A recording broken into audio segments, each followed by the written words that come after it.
What's going on, guys? It's Jimmy here with your $600 second stimulus check update and your $2,000 third stimulus check update. We are now in the first official full day of the new Biden administration, with Joe Biden being president, Kamala Harris being vice president, and also president of the Senate.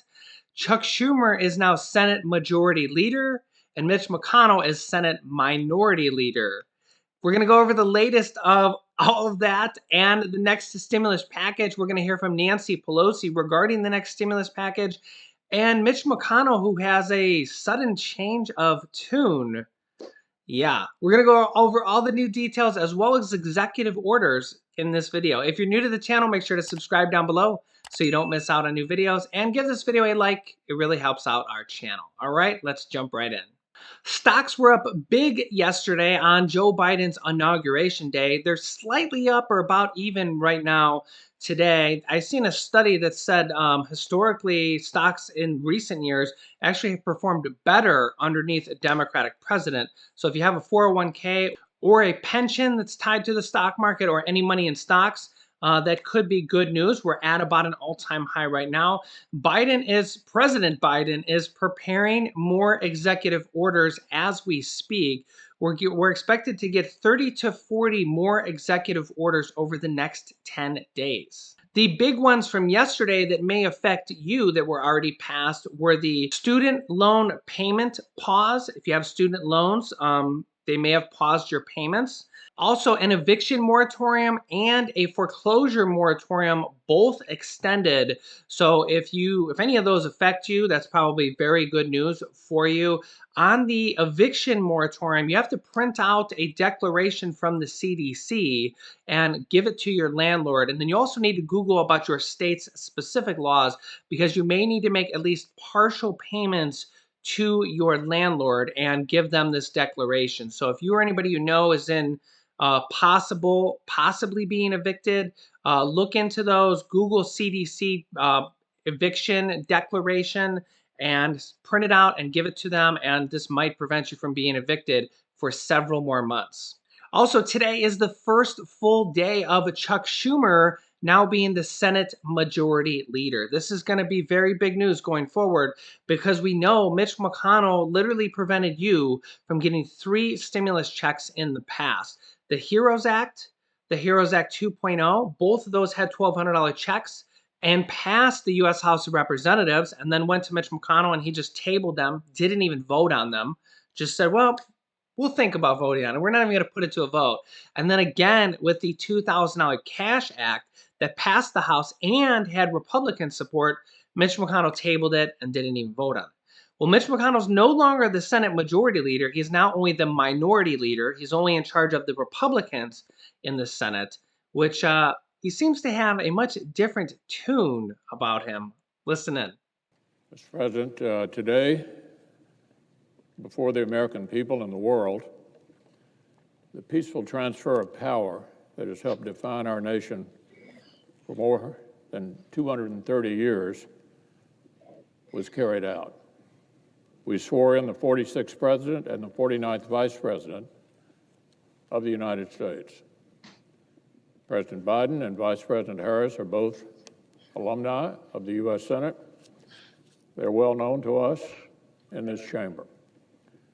They begin their terms with both challenges and opportunities before them, and with the prayers of our whole nation at their backs. President Biden made unity the major theme of his inaugural address. He pledged to be a president for all Americans, to work as hard for the many millions of Americans who did not support his candidacy as he will for the millions who did. So I congratulate my friend from Delaware. Look forward to working with him as our new president wherever possible. Our country deserves for both sides, both parties, to find common ground for the common good everywhere that we can, and disagree respectfully where we must. Last fall, the American people chose to elect a narrowly divided House of Representatives, a 50-50 Senate, and a president who promised unity. The people intentionally entrusted both political parties with significant power to shape our nation's direction. May we work together to honor that trust. Earlier today, I was honored to present our former colleague, Vice President Harris, with a flag that flew over her historic swearing-in as our nation's first woman vice president. This groundbreaking achievement elicits national pride that transcends politics. All citizens can applaud the fact that this new three-word phrase, Madam Vice President, is now a part of our American lexicon. So once again, our sincere congratulations to our former colleague from California on this day. I also join my colleagues in warmly welcoming our three newest senators, Senator Padilla of California, Senators Ossoff and Warnock of Georgia, have been sent to this chamber by their home states to represent their neighbors. We have plenty of Senate business to discuss at length in the days ahead. But for now, I just want to congratulate each of our new colleagues. I look forward to working alongside them. So Mitch McConnell has a very different tune now that he's no longer Senate Majority Leader. He actually called Joe Biden my friend from Delaware, and he also congratulated Kamala Harris being the first woman vice president. Both Joe Biden and Kamala Harris are from the Senate, Joe Biden for decades, so they both worked very closely with Mitch McConnell. So it seems like he's going to be a lot more willing than, say, Nancy Pelosi and Kevin McCarthy are with working with each other from the House. They hate each other. Kevin McCarthy insults Nancy Pelosi whenever he gets an opportunity. So it's safe to say that they don't work well together. But remember, in the Senate, we do need 60 votes when they're not going to use their reconciliation card, where they only, somebody print me out a reconciliation card. I'll have to have a reconciliation card here and have it as a prop that we can use. The reconciliation rule is a rule that they can only use a certain amount of times. My best thought is it's anywhere between 6 to 9 times over the next 2 years, 3 per year, and then I've also heard 9 times over the next 2 years. So they can only use that reconciliation card a certain amount of times to pass bills with 51 votes. 50 votes from the Democrats, and Kamala Harris will be the tiebreaker. She will be the 51st vote. All the other times they will need 60 votes, so they are going to need 10 Republicans out of 50, only 20% of them, to basically say yes on bills that they don't want to use their reconciliation card. So Mitch McConnell still will be very important. See, we don't talk about Kevin McCarthy in the House very much because, quite frankly, in the House, it's like a different story. If you don't have the majority, you have nothing, because it's basically 50% plus one vote. So the Democrats pass bills on their own all the time in the Senate, or I'm sorry, in the House, without any Republican support at all. They just pass it, and the Republicans are kind of like, they're just like there. Like, yeah, the Republicans can't pass a bill on their own in the House if they wanted to. And they don't need Republican support in the House. So that's why we don't hear much about Kevin McCarthy, because quite frankly, Nancy Pelosi has all the power in the House. But in the Senate, because of that filibuster rule, Mitch McConnell is still a very important person when they don't want to use their reconciliation card. Next up, Nancy Pelosi talked about the next stimulus package today in part of her interview. Let me show you. As we salute these actions, we're getting ready for a COVID relief package. We'll be working on that as we go. And then, again, the COVID proposals from the administration build on many of the initiatives that were in our packages all along. It's what the people need. It's what the country needs to crush the virus, put money in the pockets of the American people, and honor our heroes. We're talking largely about executive actions, but I just mentioned that one bill, the COVID package. I would say, though, for both of us, we have a responsibility to find bipartisanship where we can, to find our common ground where we can, we have that as not only a goal, but a responsibility. When we can't, we must stand our ground. That's Thomas Jefferson, standing the ground like that. But it is, if we're talking about what the country needs to crush the virus. Whatever, it hasn't happened yet. The country needs to end the economic crisis that we're in. We need to do more to do that.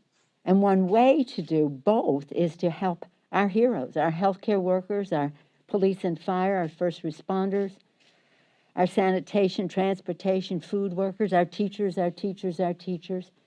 They are on the front line, risking their lives to save lives in some cases, and on the verge of losing their jobs. So it's about a case that we make for what the country needs, that hopefully we can have a bipartisan agreement. So it's a very different tone from the Republicans and the Democrats now. You heard Nancy Pelosi saying that they're going to try to get unity, aka they're going to, or bipartisan support. They're going to try to work with the Republicans, but basically, when they don't get Republican support, that they're going to stand their ground and pass their reconciliation card and say, "Well, we're going to stand our ground and just pass it without you." And this is what kind of is going to happen now. So yes, it'll be interesting to see what stimulus checks and stimulus packages and unemployment insurance, bonuses, Social Security increase, and student loan forgiveness, all these different things, will they pass it with Republican support or not? We're expecting to get the next stimulus package bill as early as this week. I've heard some rumors that we could have it today or tomorrow. Remember, these bills are normally several thousand pages, so I will be keeping you updated on the next stimulus package as well as the next stimulus check. And then the stimulus package coming after that, called the infrastructure package, which is basically, Joe Biden said that that was going to come in February. So we're going to get a stimulus package now, and then another stimulus package called the infrastructure package in February. That'll be another opportunity for checks in there, Social Security increase, student loan forgiveness, unemployment, all sorts of different things, as well as the presidential executive orders that we're going to be getting over the next 10 days. And as you know, we had the student loan payment pause, we had the eviction and the foreclosure moratorium. So that will be helping out a lot of Americans. He says today, I think it's today, he's going to be doing more executive orders on economic issues. So basically issues that affect you economically or, money wise. So it'll be interesting to see what happens with that. If you're new to the channel, make sure to subscribe down below so you don't miss out on new videos, and click the bell icon so you get notifications when we go live. New videos coming out every day at 10 a.m., 3 p.m., 8 p.m. and 11 p.m. Eastern Standard Time. There's going to be so much breaking news now that we are in the first full day of the new administration and the first full day of the Senate now turning Democrat, where they can pass bills basically on their own with Republican support when they choose to. So yeah, there's going to be a lot of breaking news coming out. You can click this top video here to watch my newest stimulus check video next.